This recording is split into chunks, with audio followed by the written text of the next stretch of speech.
कोई कहे गोविंदा, कोई कहे गोपाला, मैं तो कहूँ सावरिया बांसुरी वाला। राधे राधे। हे लाडली जू, ऐसी कृपा करना कि मुझे माला उठाने की ज़रूरत ना पड़े। इन सांसों में बंदगी हो तेरी और मेरी कलम तेरी महिमा लिखती रहे।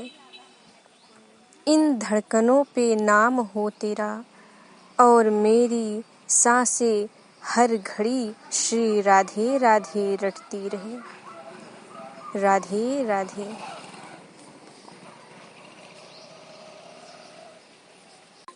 जय श्री राधे कृष्ण। मेघनिहार मान मुख फेर्यो, नीके गोप बड़े गोवर्धन, जब नीके ब्रज हरियो। नीके गाय बच्छ सब नीके, नीके बाल गोपाल, नीके वन वैशिये जमुना, मन मन भये बिहाल।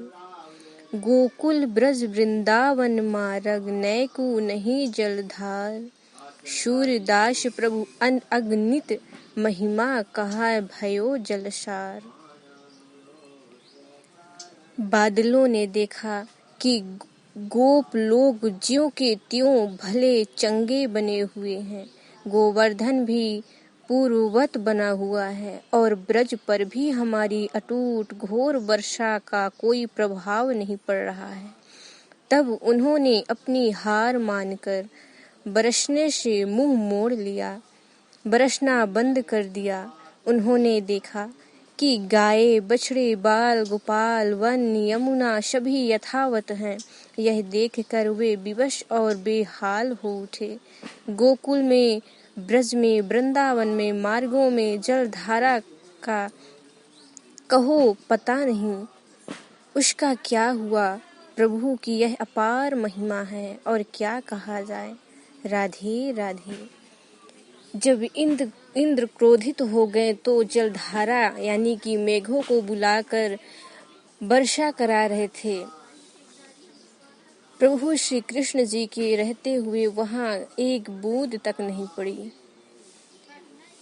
एक उंगली में पर्वत उठाकर गोवर्धन पर्वत सभी बाल गोपाल सभी अपने ब्रज गोपियों वृंदावन सभी को बचाया। एक बूंद तक वहां नहीं पड़ी और सभी प्रभु श्री कृष्ण के गुणगान गाने लगे।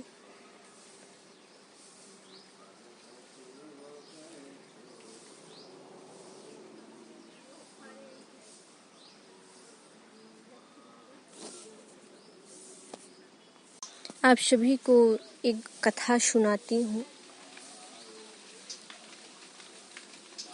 जब नहीं रही राधा जी तो कान्हा ने तोड़ी अपनी बांसुरी, पढ़े प्रेम पवित्र की कथा है ये। राधा की बात हो रही थी, कृष्ण का जिक्र ना हो, भला यह कैसे संभव है। राधा जी ये नहीं सोच रही थी कि हमारे कृष्ण का जिक्र ना हो कहीं।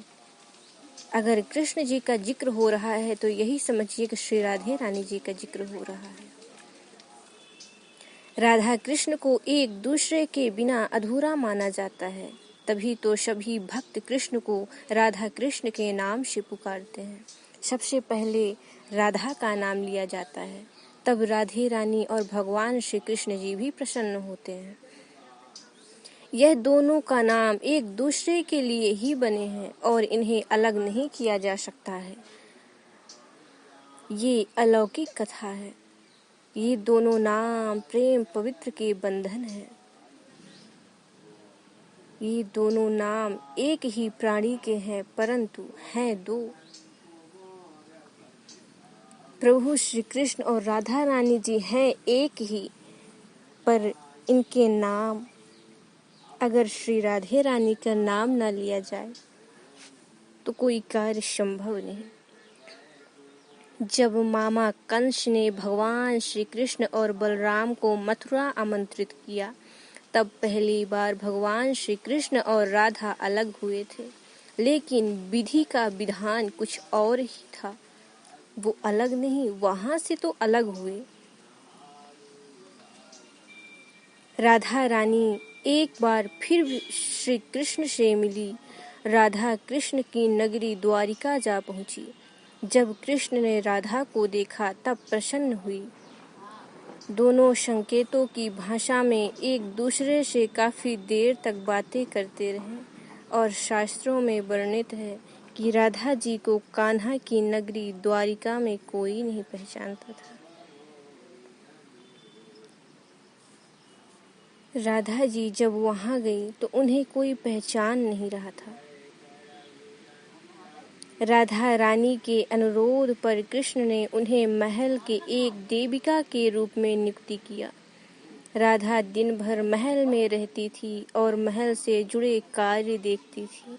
मौका मिलते ही वह कृष्ण के दर्शन कर लेती, लेकिन सांसारिक जीवन से उनकी विदाई की बेला करीब आ गई तो कृष्ण से दूर जाने पर मजबूर हो गई। इसीलिए एक शाम वह महल से चुपके से निकल गई और ना जाने किस ओर चल पड़ी। उन्हें नहीं पता कि वह कहाँ जा रही, लेकिन भगवान श्री कृष्ण जानते थे कि वो महल से निकलकर कहाँ गई है। उसके बाद धीरे धीरे समय बीता। राधा रानी बिल्कुल अकेली हो गई। श्री राधे रानी जी कृष्ण जी के दर्शन करना चाहती थी। भगवान श्री कृष्ण की अब